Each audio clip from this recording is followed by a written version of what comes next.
Ici, on n'a pas le luxe de la Californie, notre saison est courte et capricieuse. Il faut donc travailler avec les zones de rusticité. En fait, petite parenthèse, la vérité sur les zones de rusticité, c'est que ce qu'elles indiquent vraiment, c'est la capacité des plantes vivaces à survivre à la rudesse de l'hiver. Mais bon, pour le commun des mortels en jardinage, la zone de rusticité, c'est aussi souvent corrélé avec le moment de la date du dernier gel. Bienvenue à ce 5e épisode du balado Le goût du jardin. Ici Sophie Descoteaux de la ferme coopérative Tournesol, en compagnie de mes collègues Frédéric Thériault et Dan Brisebois. Aujourd'hui, on met les freins sur l'impatience et on se concentre sur l'essentiel, la planification du jardin. Frédéric va partager une méthode simple, adaptée à la réalité québécoise, pour t'aider à partir du bon pied et éviter les erreurs de précipitation.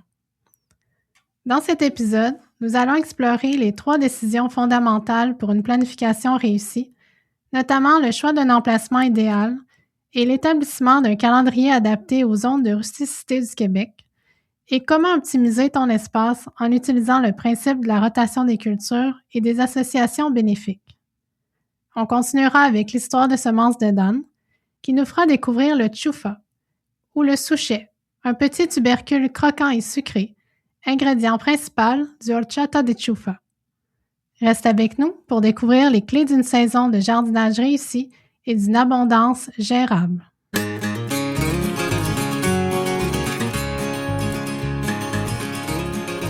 Allô, c'est déjà la mi-avril et t'as peut-être l'impression qu'il faudrait courir dehors pour planter au prochain beau jour si tu veux pas manquer le bateau. Mais wow les moteurs, attends un peu. Ça vaut vraiment la peine de prendre le temps de planifier. Ça m'est déjà arrivé de venir trop excité et de vouloir agir trop vite. J'avais récupéré des griffes d'asperges dont quelqu'un se débarrassait. Une belle centaine de griffes, puis j'étais tout excité de les mettre au champ. J'avais pas pensé par contre que dans le fond, c'est une culture vivace puis qu'il allait être d'un jambes pour les 25 prochaines années si je choisissais pas le meilleur endroit pour mes asperges. Heureusement, on est dans une coop puis les autres m'ont arrêté. Mais aujourd'hui, je vais te partager une méthode simple, adaptée à notre réalité québécoise, pour éviter ce genre d'erreur et partir du bon pied. Tout commence par 3 décisions fondamentales. Alors, c'est quoi les 3 piliers d'une planification réussie? Le premier, et c'est le plus important, c'est de choisir le bon emplacement. Tu peux avoir les meilleures semences du monde, si l'endroit convient pas, ça donnera rien. Le critère numéro 1, c'est le soleil. On vise 6 à 8 heures de soleil direct par jour. Ça, c'est vraiment l'idéal.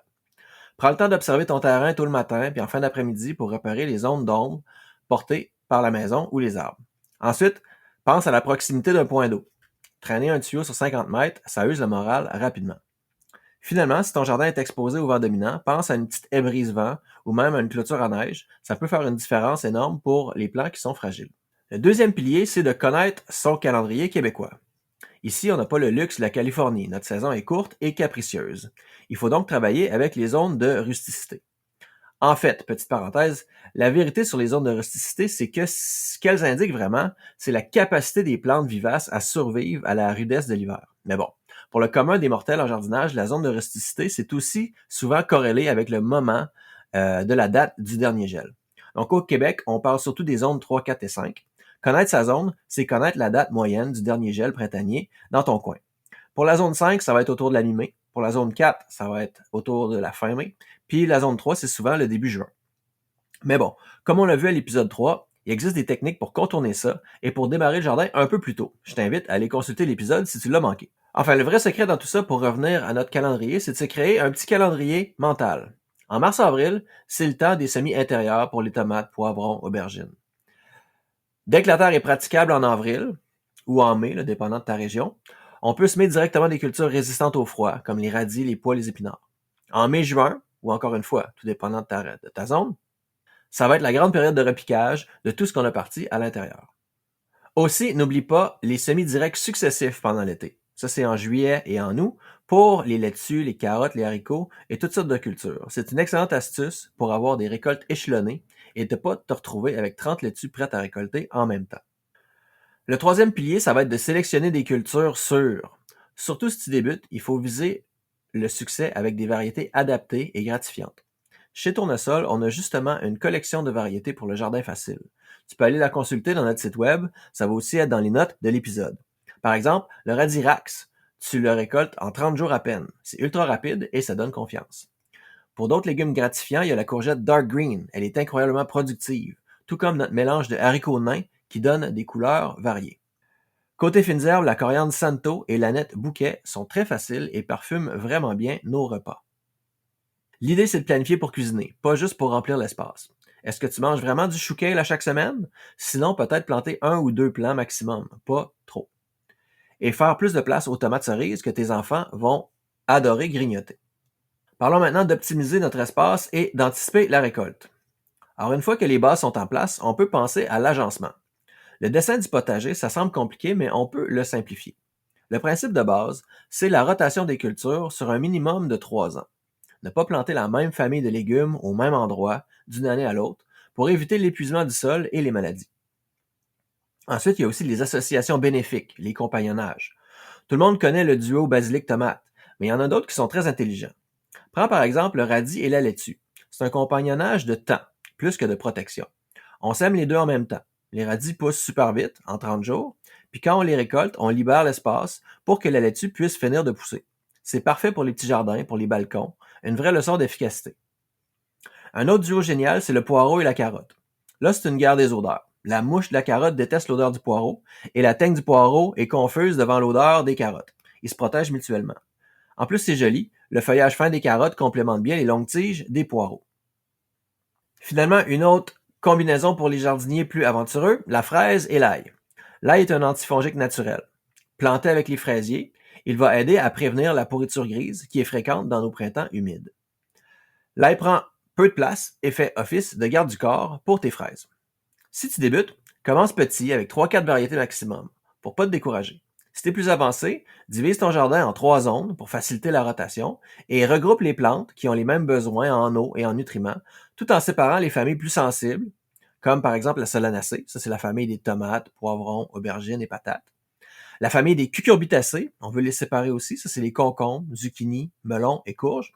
Puis la famille des brassicacées, ça c'est les choux, les brocolis, kale, chou-fleur, roquettes, radis, navets. Donc ça, c'est les 3 familles vraiment les plus sensibles. Pour les autres familles, c'est moins important de les séparer puis de les inclure dans la rotation. Et pour vraiment optimiser, tu peux aussi penser anti-gaspillage dès le départ. Les semis successifs, dont on a déjà parlé, c'est la clé pour éviter les surplus. Mais aussi, il faut réfléchir aux quantités. Combien de plants de courgettes est-ce qu'il te faut vraiment pour ta famille?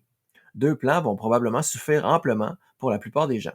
C'est ce principe-là de planification précise basé sur les quantités nécessaires qu'on a exploré en profondeur Dan et moi dans notre livre pour les maraîchers qui est paru en 2009, qui s'intitule Crop Planning for Organic Vegetable Growers. L'objectif, c'est d'atteindre une abondance gérable, pas un surplus qui va finir au compost. Alors, c'est quoi l'essentiel dans tout ça? Je t'invite cette semaine à choisir le meilleur emplacement ensoleillé dans ta cour arrière, à t'informer sur les dates des derniers gels dans ta région, et à sélectionner 3 ou 4 variétés que ça tente d'essayer pour bien commencer ton jardin. Si tu veux aller plus loin, je t'invite aussi à télécharger nos guides de plantation gratuits chez Tournesol. Le lien est dans la description et ils vont t'aider à concrétiser tout ça. Bonne planification! Le goût du jardin est présenté par la ferme coopérative Tournesol. Chez Tournesol, on veut t'aider à réussir ton jardin et on t'invite à profiter de ce moment pour mettre la main sur notre guide de plantation A à Z, un outil précieux pour ta saison de jardinage qui t'offre l'essentiel pour bien démarrer au jardin. Le guide couvre 76 légumes, fleurs et fines herbes, classés par ordre alphabétique. Pour chacune d'entre elles, tu trouveras toutes les informations de base. Quand planter, à quelle fréquence planter et l'espacement idéal pour tes plants. C'est un super guide de référence pour te donner confiance et t'inspirer pour tes semis de printemps. Et le meilleur dans tout ça, c'est qu'il est complètement gratuit. Télécharge ta copie dès maintenant à l'adresse fermetournesol.qc.ca/guide.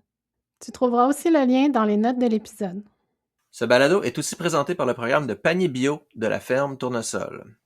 Amis de Vaudreuil-Soulanges et de l'ouest de l'île, si tu cherches des légumes bio qui goûtent vrai, tout en soutenant des fermiers locaux, nos paniers bio sont la solution idéale. De mai à novembre, reçois près de chez toi une explosion de fraîcheur, légumes, fruits, fleurs et même des œufs. On offre beaucoup de flexibilité. Tu peux choisir tes légumes, échanger ceux que tu aimes moins et gérer tes vacances en un clic. Rejoins plus de 700 familles qui, comme Angèle, qui est membre depuis 2018, trouvent que Tournesol rend leur quotidien plus heureux. Angèle nous avait dit « Trouver Tournesol, c'était comme un rêve qui devenait réalité. Tout me rend si heureuse. » Parce que la vie est trop courte pour manger des légumes d'épicerie, joins-toi à nos paniers bio. Les inscriptions sont déjà ouvertes pour la saison qui débute à la dernière semaine de mai. Rends-toi sur fermetournesol.qc.ca/bio pour réserver ta part de récolte. Tu trouveras aussi le lien dans les notes de l'épisode. Maintenant, revenons à notre programmation principale avec l'histoire de semences de Dan.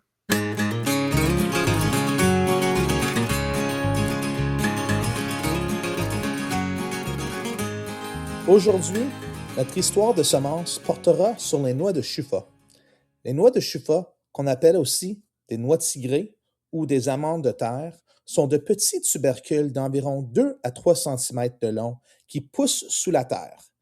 Les noix de Shuffa sont sucrées et croquantes avec un goût qui rappelle l'amande. C'est une excellente collation. Tu peux les manger crus. Il suffit de les mettre en bouche et de croquer. J'ai déjà essayé de préparer une boisson espagnole appelée horchata de Shuffa avec des noix de Shuffa. On fait tremper les noix pendant 12 heures avec un bâton de cannelle, puis on les passe au mélangeur avec de l'eau.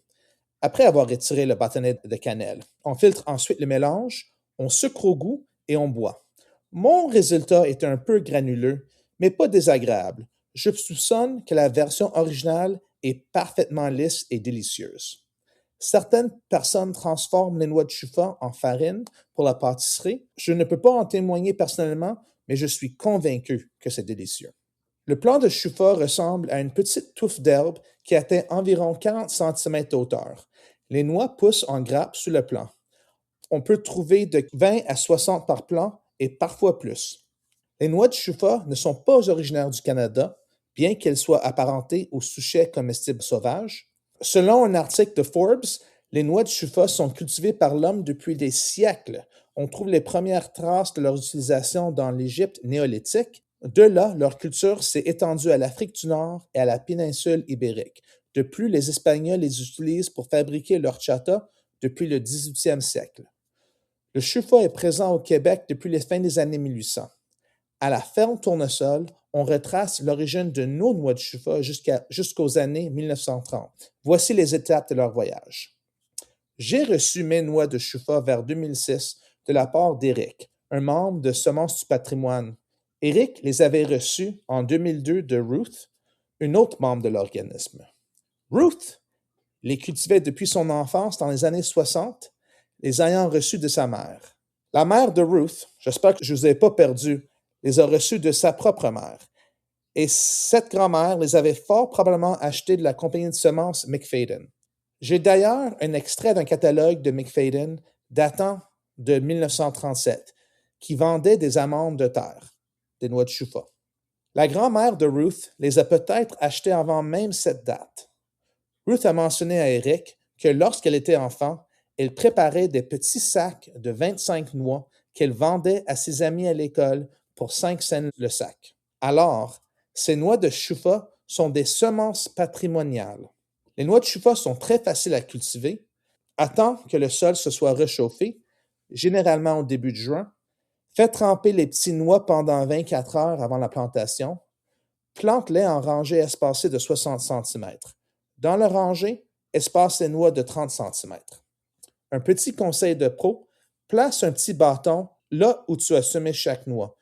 Le Shuffa peut prendre quelques semaines avant de sortir de terre et tu ne veux pas perdre au milieu des mauvaises herbes. Tu peux aussi les partir à l'intérieur, ce qui te permettra de transplanter un vrai plant au jardin sans craindre de l'égarer. Plus tu attends à l'automne pour récolter des noix de Shuffa, plus elles seront grosses. Nous récoltons généralement la dernière semaine de septembre, mais attention, si tu attends trop longtemps, les souris trouveront les noix de Shuffa et te les voleront toutes. Pour la récolte, tu n'as besoin que d'une passoire et de gants de jardinage. Arrache les plants du sol, détache les noix de la motte de racines et mets-les dans tes passoires. Arrose les noix de Shuffa avec ton boyau d'arrosage pour les nettoyer à fond. Laisse l'eau s'égoutter, puis étale les noix sur une surface pour les faire sécher pendant quelques semaines. Si tu as un ventilateur, tu peux l'utiliser pour faire circuler l'air.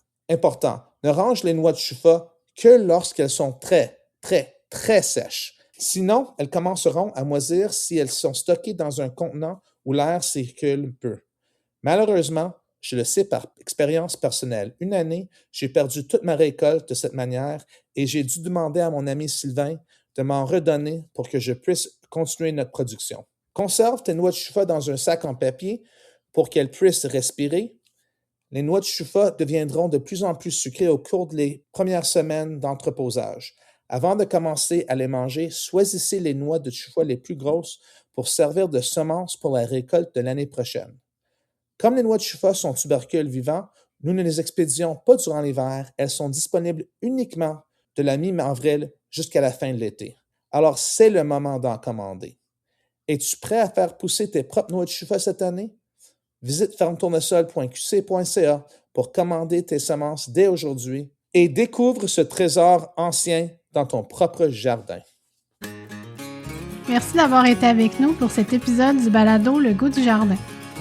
On espère que les conseils de planification de Fred t'aideront à partir du bon pied et que tu as apprécié l'histoire de semences de Dan sur le croquant chuffa.